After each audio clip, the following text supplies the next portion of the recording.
everyone. Lovely to have you all here today. And so, thank you so much for coming and being part of the North Star legacy, as well as the Montreal community. As I'm here today, I would like to take the time to highlight the young builders. In fact, as I went through the ecosystem, I had the honor of meeting builders as young as 13 years old. In fact, some builders drop out of school to build unicorn companies. Others take the hardest program possible and still take it up a notch and raise a fund. Some go travel the world and still build million-dollar companies right in between flights. And so as we think about these builders, we have a tendency to think they're probably in SF, Boston, New York, all these large cities. But in fact, all the builders I've described are right here in Montreal. And better yet, they're right in this room. As you go on this treasure hunt to figure out who are these young talent, I'll make the job easier. In fact, there are volunteers. Each of our volunteers have an incredible story to tell. And better yet, not only do they have a better story to tell, but they're part of one organization, McGill Ventures. McGill Ventures that started with 3 friends, Aaron, Wu, and Zach, who had, at the beginning, no money, no resources, and no connections. But they had grit, ambition, and a dream.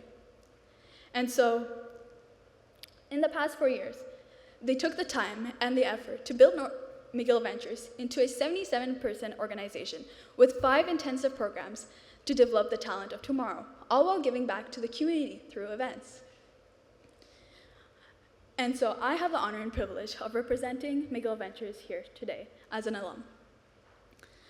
As we go throughout these events like this one, I hope you take the time to reflect on how instrumental these students are to our ecosystem. Because not only are they devoting their time and energy into the mission and vision of events like North Star, but they're doing all of this while building the unicorns of tomorrow.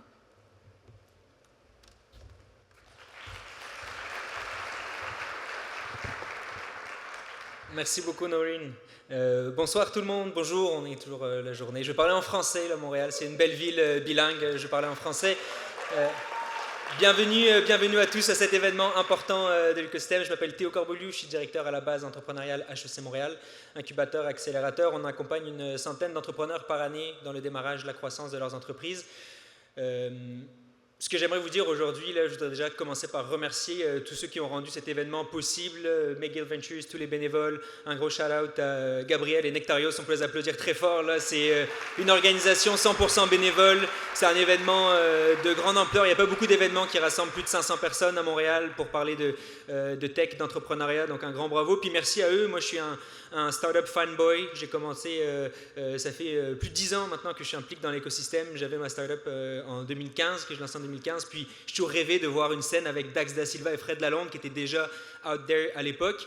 Ça m'a pris 10 ans d'attente, de patience, de persévérance, mais pour les voir enfin, à la base, ça a commencé, la base entrepreneuriale à HEC Montréal, ça a commencé avec un professeur d'HEC qui s'est dit il faut qu'on crée un incubateur, puis ce qu'on va faire, c'est qu'on va commencer l'incubateur par faire sauter les entrepreneurs en avion. On va aller faire un saut en parachute, parce qu'être entrepreneur, c'est se lancer en parachute. Bon, on n'a jamais vraiment réussi à avoir l'accord d'HEC Montréal. À raison, je pense, à raison. Mais donc l'entrepreneuriat, ça se vit, c'est un saut un peu dans l'inconnu, mais ça se fait surtout en communauté. Alors des événements comme aujourd'hui, c'est vraiment super important pour rassembler cette communauté-là.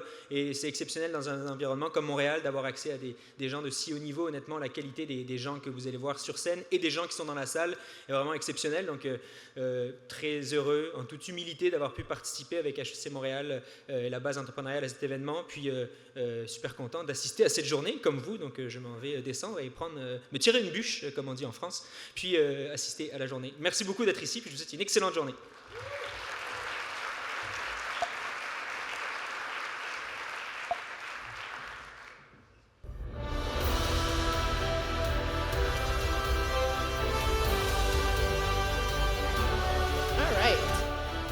Excited to have such a full room tonight. Can I get a show of hands? Who is a founder in the room? Incredible. And students? Amazing. And people who provide the money, services? Nice. Thank you for being here. Tonight we have over 190 students in the room, 380 founders, and over $1 billion raised. Big shout out.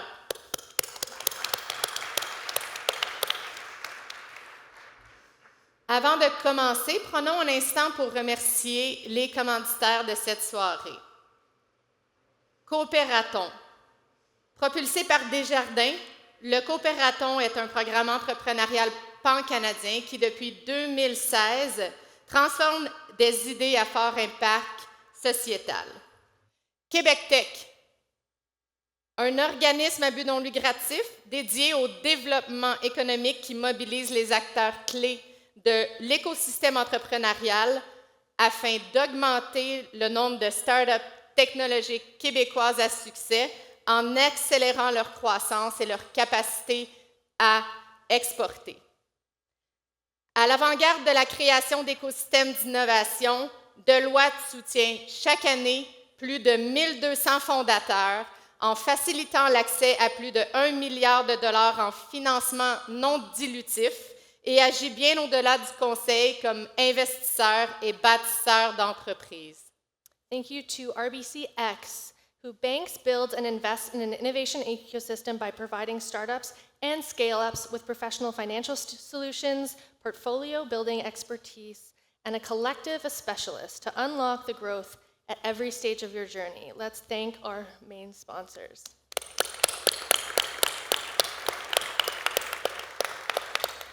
We've had a number of startups really show up for the event tonight. Thank you to our startup ambassadors. Google for Startups, Stay22, Zen Accounting, Réseau Capital, and Les Chiffres. Also Pinch Talent, Mila, Clos Avocat, MNP, Finalta Capital, Nesto et Total Events. Un merci à tous nos commanditaires pour leur soutien à Northstar.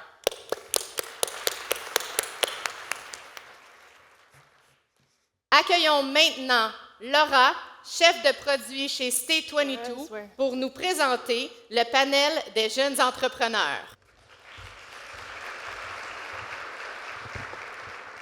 All right.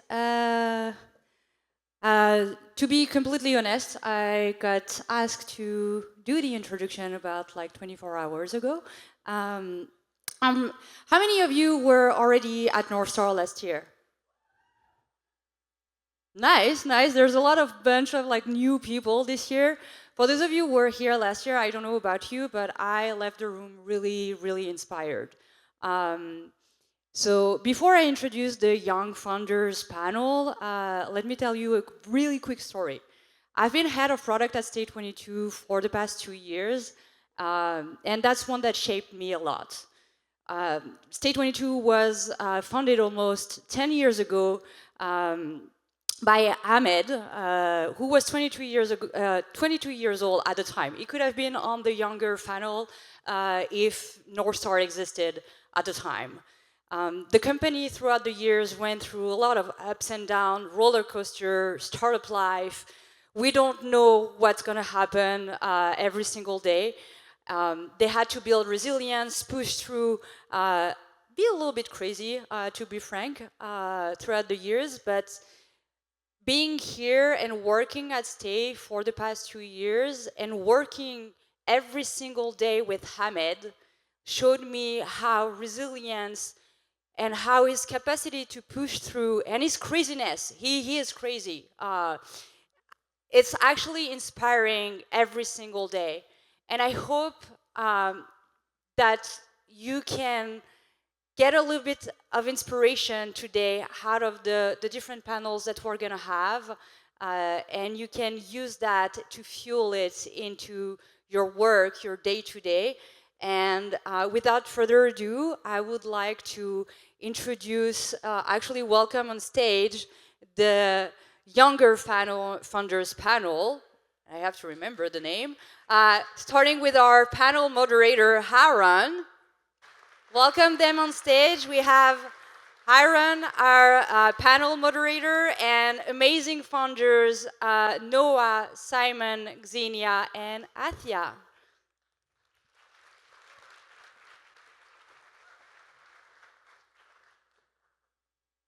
All right, amazing. So without further ado, I'd love to introduce our lovely panelists here. Starting off with Simon. I've known Simon for a long time. He spent 2 years building in B2B, realized that wasn't for him, and 4 months ago he started selling in B2C, and he now has over 100,000 users for Atlas Photos. So, Next we have, oh, sorry. It says I'm stealth, but yeah, the startup is Atlas Photo. he's coming out of stealth today, everyone. If you want to use it, atlasphotos.app. Atlasphoto.app, yeah. There we go. Next up we have Noah, Noah Casaroto-Dinning. He did physics at McGill, and he is now building agentic incident management at Arvo AI, backed by local investors like Front Row and Panache. Thank you so much for having me. I really appreciate it. Next, we have Ksenia Sozanov. She has a background in econ and did a master's in analytics at McGill, and she's now building Space for Impact, which uses AI and spatial technologies to create solutions for local communities. Thank you.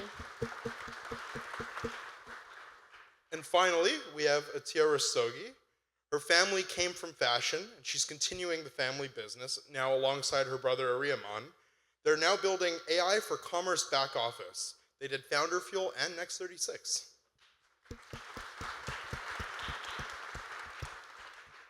So we have 4 amazing founders on stage today, and I have a nice lead question.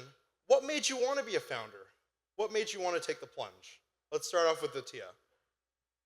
My great-grandfather had a family business in jewelry, fine jewelry, which was passed on to my grandfather.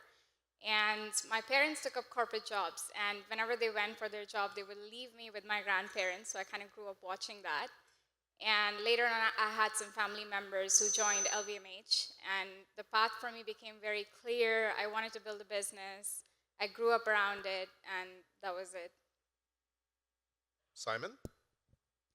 For me, it was mostly process of elimination. I tried a bunch of things, tried working in corporate, working in other startups, found out that my main interest was somewhere where I didn't feel I was boxed in and I was working on something actually impactful, and that was mostly my startup experience.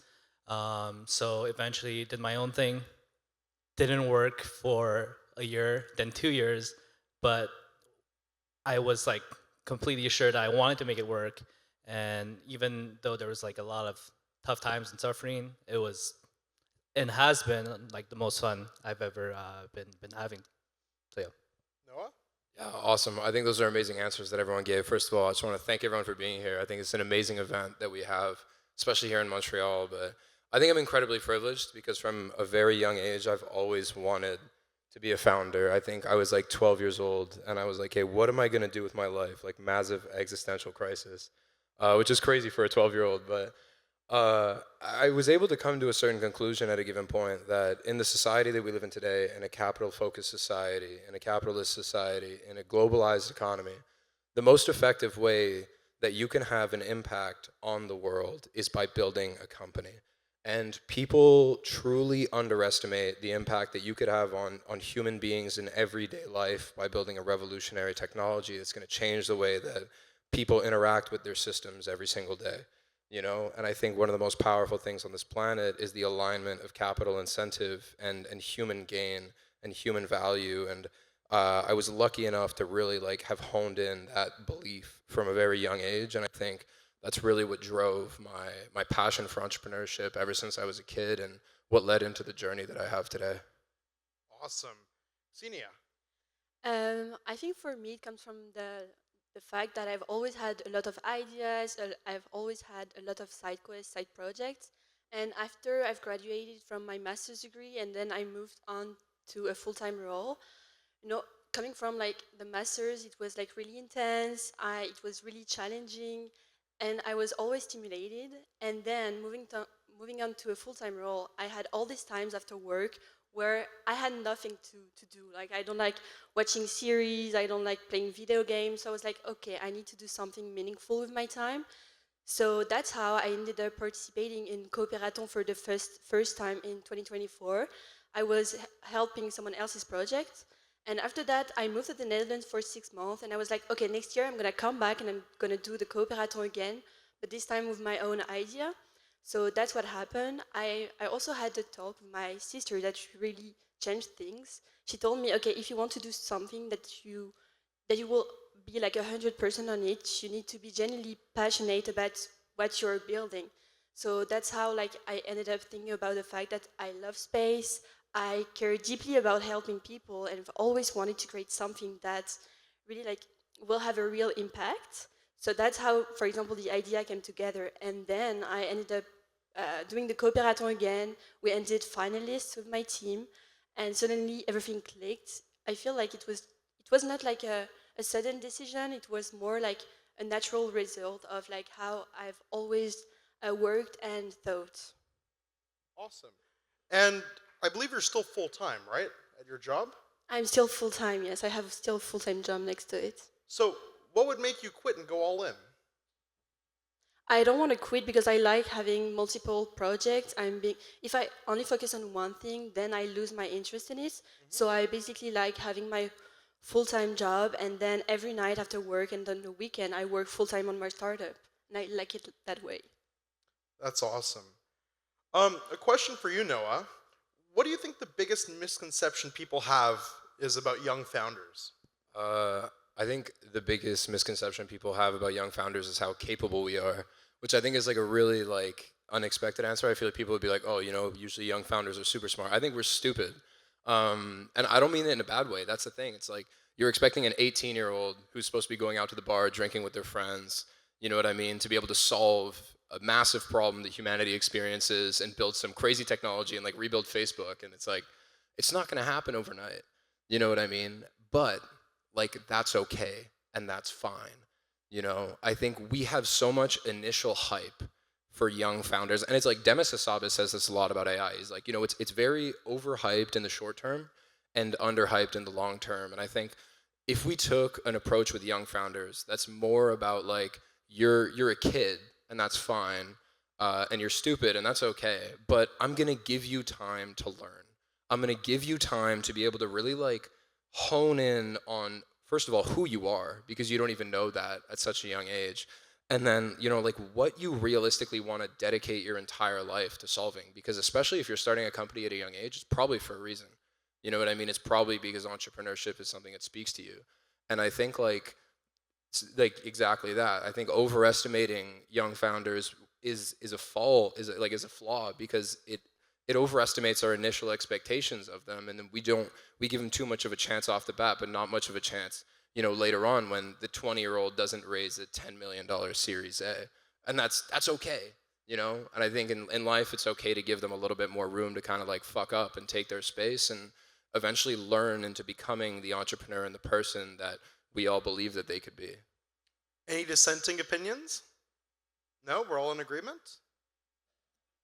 I think there's been so much press around it now. The world has come or accepted the fact that young founders are doing very well, very capable. And so many, I would say, experienced or senior people are backing them up for the reason. Awesome. Now, you guys are all crushing it, which is amazing. And what was the first real sign that you were solving a real problem? You know, what was that first semblance of traction like to you? I want to direct that to Simon, since in the past 4 months, your startup's gone nuclear. For me, I don't really believe in, okay, let's find problem market fit, or let's find the problem first. The way I look at making, especially consumer apps, is let's actually find what can go the most viral. Let's find what brings the concept that we're solving or the concept that we're working on to as many eyeballs as possible.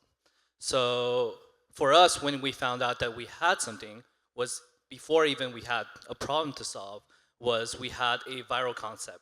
And through that initial attention that we got is how we were able to play around and be like, okay, this is a potential problem space. Let's aim for like 5 possible problems within this niche, and then double down on each one and then kind of see what goes on. So for us, it's like when we were making videos on short form content in this short form attention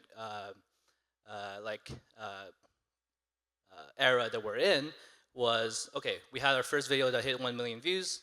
Let's take the same concept, refine it a bit. Okay, next one hit 1 million views again, and then we saw comments. We saw people say, hey, this is very interesting, and we saw a lot of engagement. Now we doubled down, we aimed for an actual problem, and that's when we said, okay, let's build a broken product on this, something that we can bring out in less than a week, bring it out to the App Store, see if people would convert and pay for something like this. It's funny enough, a lot of people did. We probably in the first month actually got like 30 or 40,000 downloads and users. That eventually led to a lot of problems because the app didn't work at all. But then at least we had something. At least we had something that we can double down on and that we can iterate, given that we were fast enough. Tia, I see your product every time I browse Aldo's. What was that moment like for you?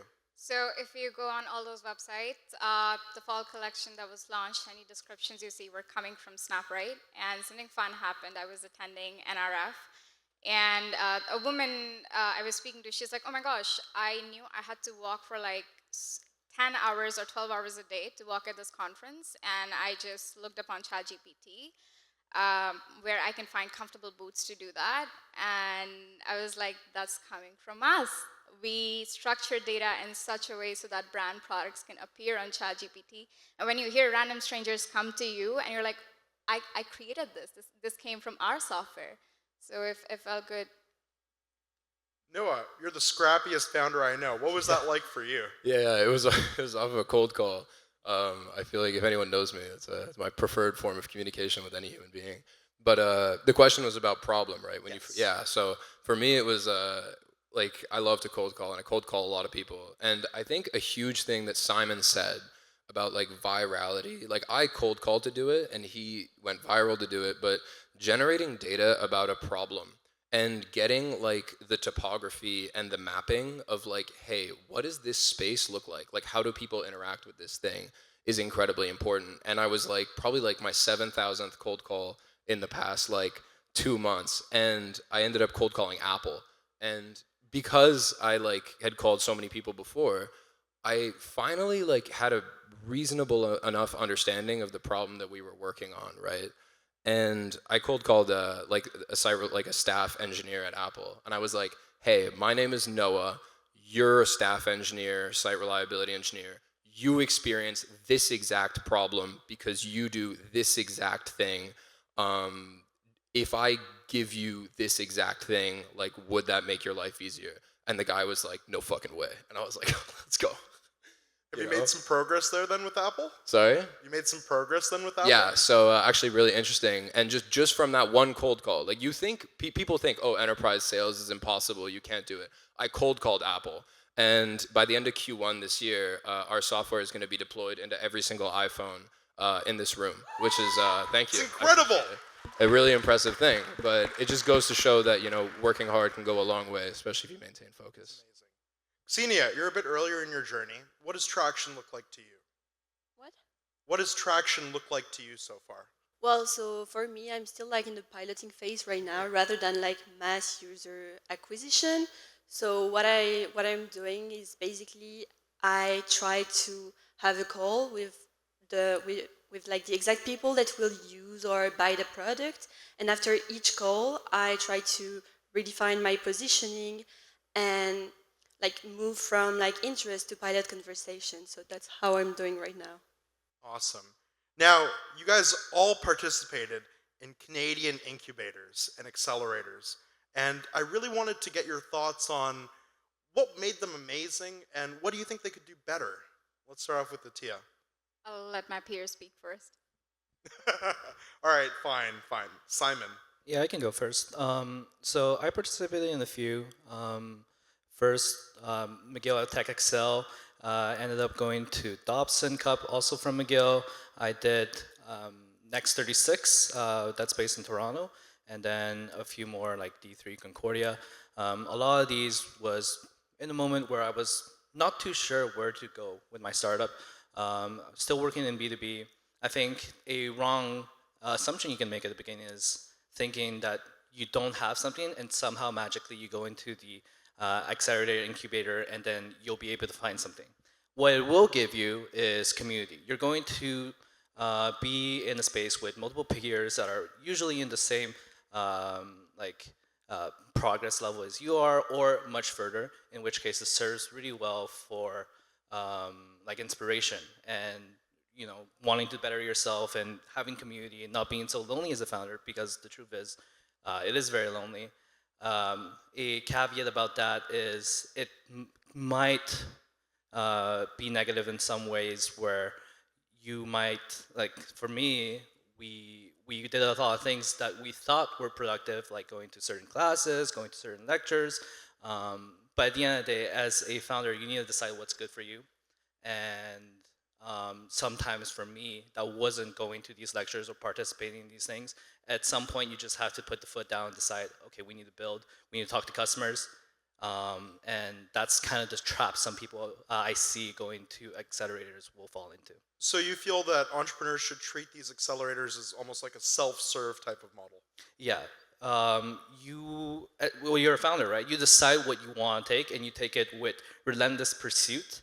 And you need to be extremely mindful of how you spend your time. So sometimes it's just not worth doing certain things, and that includes like talking to certain people, going to certain events, or like accelerators or incubators. That's just part of the job.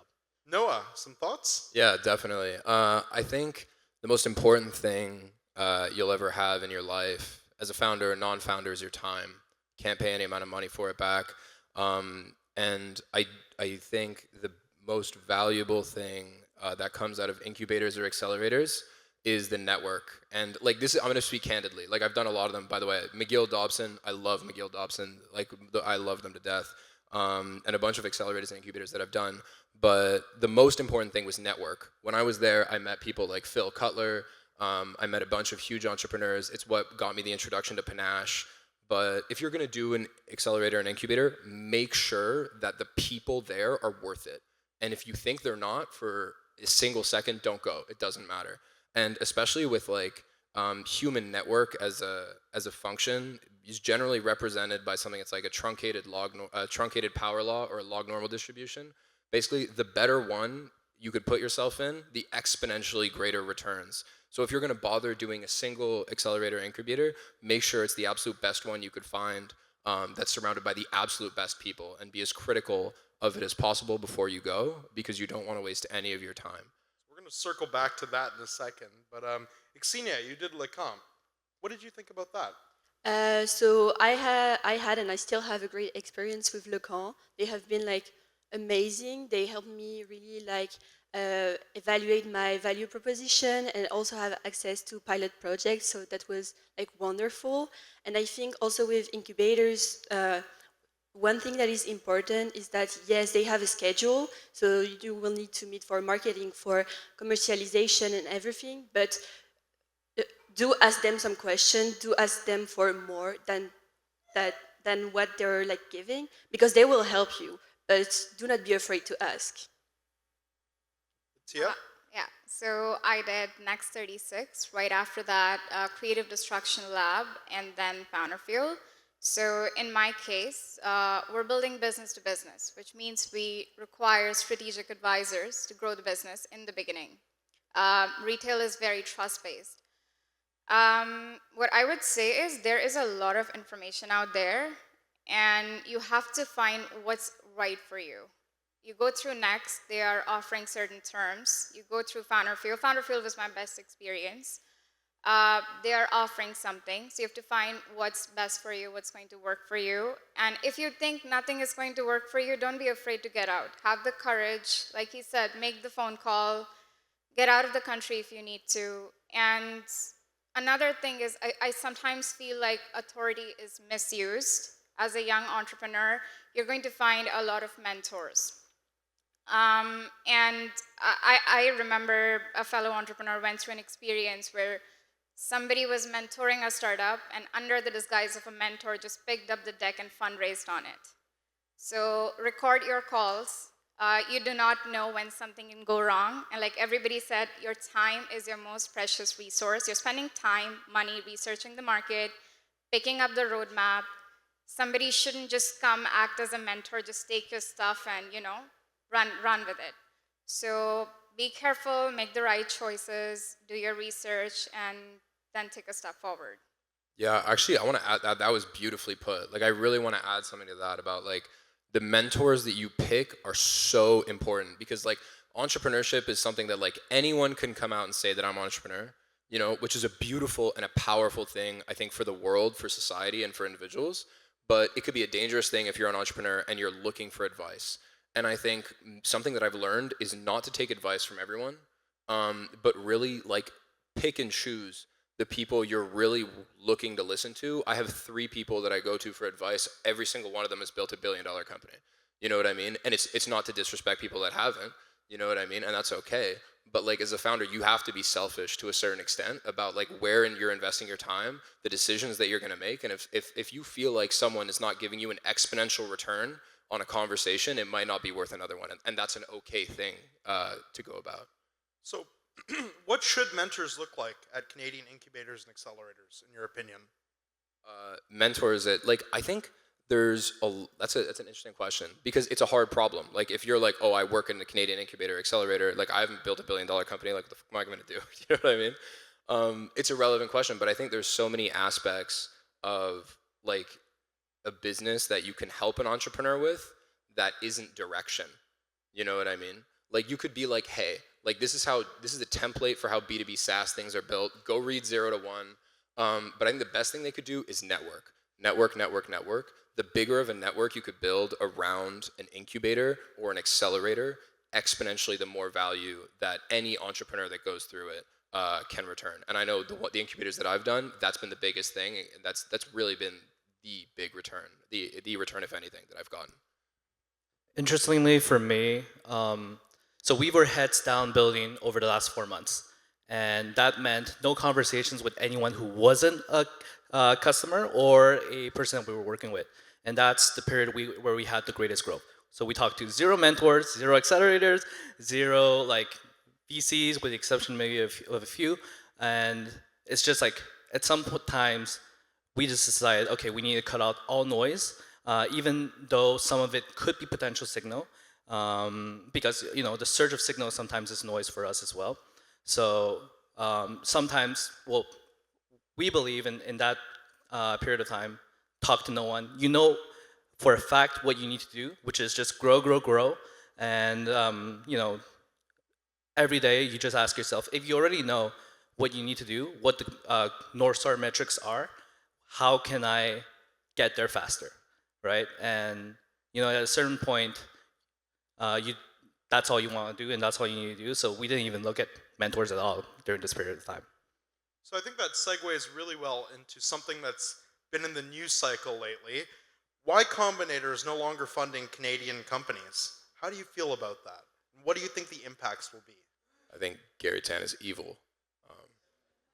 But I don't necessarily have a huge comment on that. I do apologize. But back on that, like one final thing I'll say, over the past 4 to 5 months, no one on my team has been allowed even to have a conversation with anyone that is not a customer.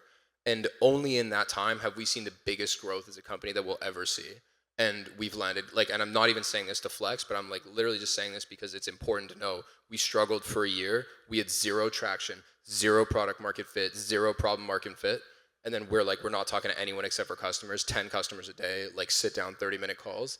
And then in that time, we now landed customers like Google, NVIDIA, Apple, and like we're deploying globally. And sorry, I think that's such an important point that he mentioned, and I'll let someone else segue onto the next thing.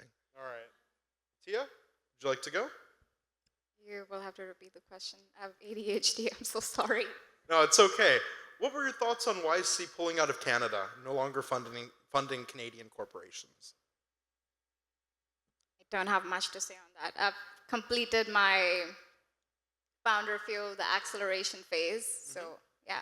Do you have any thoughts on the implications for other entrepreneurs or young budding entrepreneurs in the audience?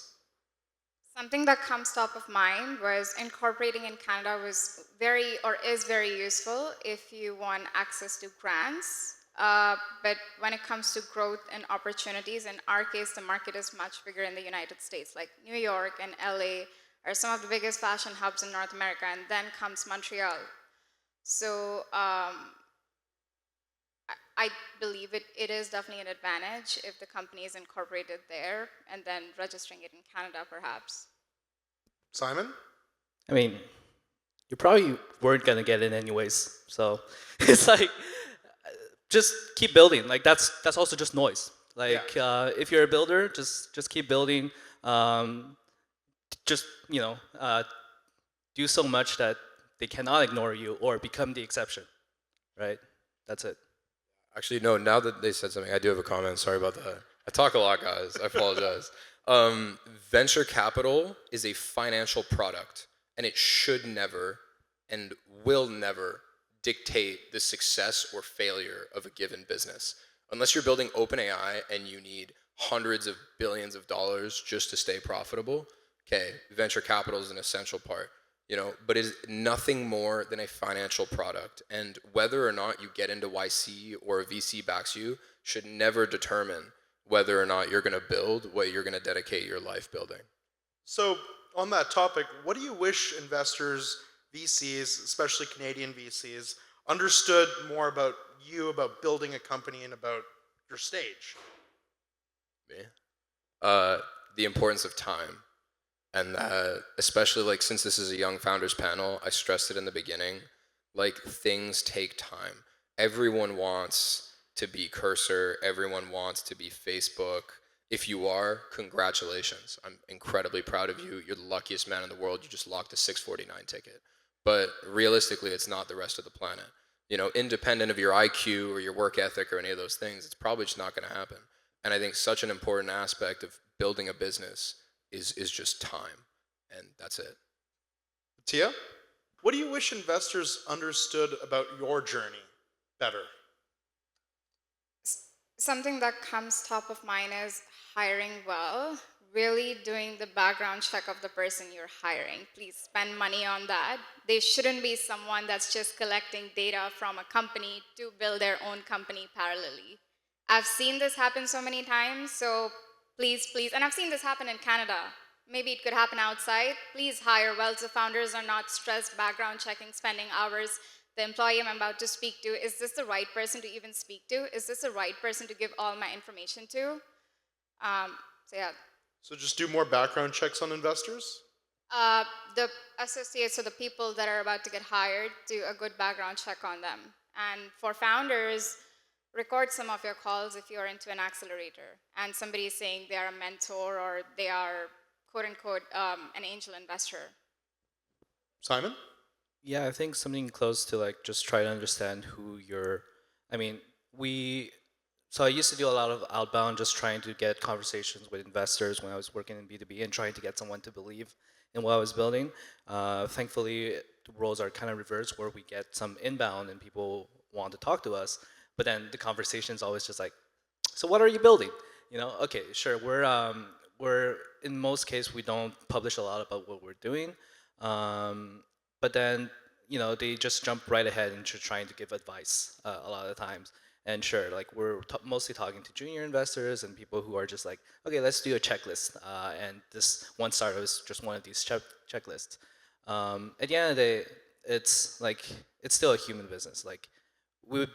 To me is I'm giving you the time to kind of learn more about each other and maybe there's a potential collaboration in the future, but it's also let's just try to get to know each other better. And we're in this conversation, I'm not expecting anything, you're not expecting anything. I don't even know what you can bring to me, right? So I don't even know if we ever want or need funding.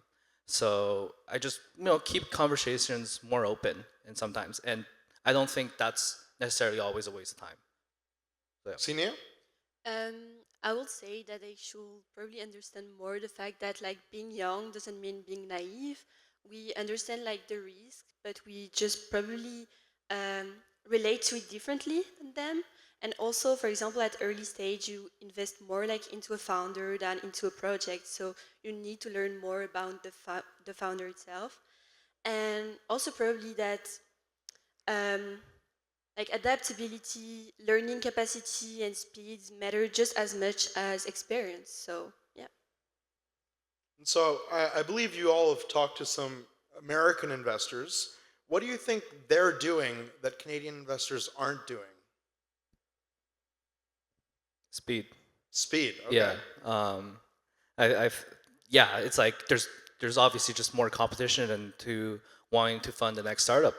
The inbound we're getting right now is all from US, and they're ready to move on to the next conversation or literally just write you a check right away.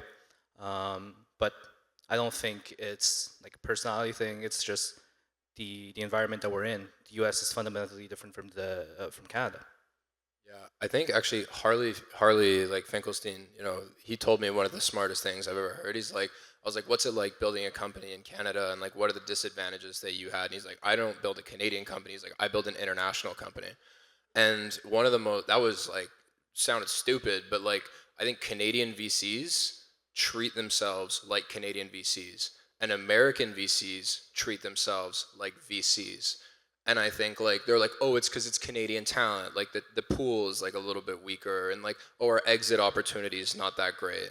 Like, yeah, like okay, Slack, yeah, Slack's a Canadian company. You know what I mean? Shopify's a Canadian company. If you per capita successful Canadian versus American companies, yeah, we're a little bit weaker. That's okay. But like, has that ever stopped an acquisition for a Canadian startup to the United States? Absolutely not. You know what I mean? And I think like, if you're a VC here and you run $100 million fund, this is what I would do. Obviously, like I'm a 22-year-old, don't listen to me if you have $100 million. But like if you just ran a deal, like okay, I'm gonna give you $1 million USD for 5% of your company. Well, that's better than YC. You know what I mean? Now you're not just like you're like, okay, well, your talent problem. Oh, like I have Canadian talent. Well, now everyone in the world's probably gonna want to move to wherever you are to get that check. You know what I mean? But because you have like, I feel like because there's this attitude of like, oh, there's not as much capital and like, blah, blah, blah. Like you're in a risky business. You know what I mean? That's okay. And I'm sure the math can work out if we really want it to, on taking huge bets and running huge checks in this ecosystem. But it's like that tall poppy syndrome that so many people talk about. You know what I mean? Tia? So you've chatted with some US investors. What do you think those investors are doing well and better than Canadian investors? Things move very fast. You get the decision in 1 or 2 days. Here, you keep talking, one call, second call, third call. So that's the main difference. All right, and then last question before I let our beautiful audience members take a stab. What piece of advice would you give to some of the young founders in the audience? One piece. I think I would just repeat on what Noah said. Just pick up the phone, make that call. Or in fact, if you think you could go to somebody's place unannounced, it's okay. Just take some flowers. Nobody says no to flowers. It could be your next big yes. Circling back on something I said earlier, and also essay by PG, is there's no speed limit. You decide how fast you want to be. I know, anyone who went through university or school here will think, okay, certain course load, you do your tests, you do your assignments, and then you go to the next thing. But you can only go as fast as the worst person in the class doing that. But when you're doing a startup, there's no speed limit. Just go as fast as you can, break things. This is pretty generic advice, but I truly do believe in it.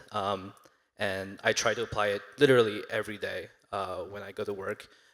First thing in the morning, what can I do to go as fast as possible? And at the end of the day, did I go fast enough? How can I go faster? That's it. I think there's two things I would say. One is like focus on creating value above everything else, but I won't hamper on that one too much because like if you're an entrepreneur, you'll just learn that eventually. But I think like just listen to yourself. Don't listen to anyone else. Like one thing she said about just like be bold. Simon said about speed. Like don't let anyone set your pace. Don't let anyone tell you what's stupid. I've done a billion stupid things and I've learned infinitely more doing things that people explicitly told me not to do. Like even Dom sometimes from Panache, Dom, if you're in the audience, he's like, no, that's such a stupid idea. You know what I mean? And then I'm like, is he right? Yeah, totally. But like, that's okay. Like a regular person's gonna think it's stupid. You know what I mean? But they're not the person building a company that they want to be $1 trillion company, and that's fine. And I think if more people, instead of listening to like the startup ecosystem and noise and garbage and you're just like, what do I really want to do as a human being? Because at the end of the day, you're not just an entrepreneur, you're a person. You know what I mean? And if you're going to kill your sleep, take 10 years off of your life and work 80 hours a week, you're going to do it for something, and you're going to do it for more than anyone else, yourself. You know what I mean? Sinia? I would say to talk about your idea when you first like start thinking about something, because people are so afraid someone will steal it, but actually people will give you connections, feedbacks, and insights you will never get alone. And also like hear everyone about like your idea and like their advice, but only take into considerations the one you want to take, because you never know if people want you like to see you succeed or not. So Awesome. Actually, All right. I want let's- to add something. So this happened last month. I was at NRF. NRF is a retail conference that happens in New York, and like thousands and thousands of people. So December, I spoke with LVMH over the phone, and I really wanted to see somebody in person. And I was like, okay, I could do it at NRF. And luckily, we spotted a person. And I think I can't give out much, but there was a single name, and few people were roaming around with a single name, which means people were disguised, and I had to find the right person from the disguised people. So I reached out to one person, and I was like, listen, I really want to find somebody inside LV. Could you connect me? He's like, okay, keep following me, and eventually we will connect. 2-3 hours passed by. I didn't follow that person for 2-3 hours, but we ran into each other again, and I was like, listen, you said you will connect me. And he's like, Atia, come with me. And then he looks at me, a stranger. He's like, Atia, be patient, trust the universe, keep following up, the world connects. And this came from a stranger, it touched me, and I stuck there for 30 minutes waiting for this person to finish the conversation with another person, and I finally run into the CTO of LV. And I think it's forever going to stick with me, like be patient, keep following up, trust the universe, and world connects. So that's all I would give. Awesome. All right. Let's get some questions from the audience. And Gabriel, can I borrow a volunteer to pass around the mic? Hey guys, super inspiring, thank you. I'm going to ask you to use your imagination a little bit. Imagine you have an 11-year-old and you spot that he has the entrepreneurial spark. What advice would you give their parents to help nurture it?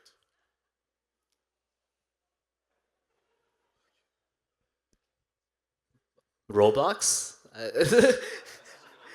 I mean, like, I learned anything I know about entrepreneurship for video games. It's just like game theory, trying to have a lot of impact. Who knows? I mean, like, Roblox developers are making single developers are making like $200 million a year. I just try a lot of things. I think align them with their own passions, and I think generally it will work well. For me, it was Minecraft and Redstone projects within it, but yeah. Go for it. I would go, so just to interpret the question right, if I have an 11-year-old in the future. So I would just pick up my phone, find the best possible mentors in my network, and connect my child to them. So my kid has access to the best possible education, opportunities, and I could cut short their learning curve. That's what I would do. I would. Do you want? no, you can go. Or I would do nothing. I think entrepreneurship is something that's like comes from within. You know what I mean? It's like an innate desire to do something in the world, and I think like it's something that's like if it's really them and they really want to do it and they're that kind of person, then it's gonna happen. And all you can do is just give them the platform to be themselves as much as you possibly can, so they could discover themselves and be as much of a human being in the world that they need to be. And then from there, you know, like you said, you know, like the world, like you just got to trust the universe, and everything that needs to happen will happen in time. For me, I think I do agree with what Noah said. I will just let him, like my child, discover all the things he likes, and then with the following years, he will just be like passionate about something, and he will go through that. But I don't want to put like a passion into him. So yeah, I want to let my child having all the opportunities he wants. I would add one more thing. So there was something I was reading recently that resonated with me very much. Everything that you want in your life, there's a very high chance your future self already has that thing. And that's the whole reason you have the desire to want that thing. So just let that desire grow and trust the universe, because it will come. You probably already have it in the future. Thank you. We have time for one more question. Anyone in the room? I'll go on this side.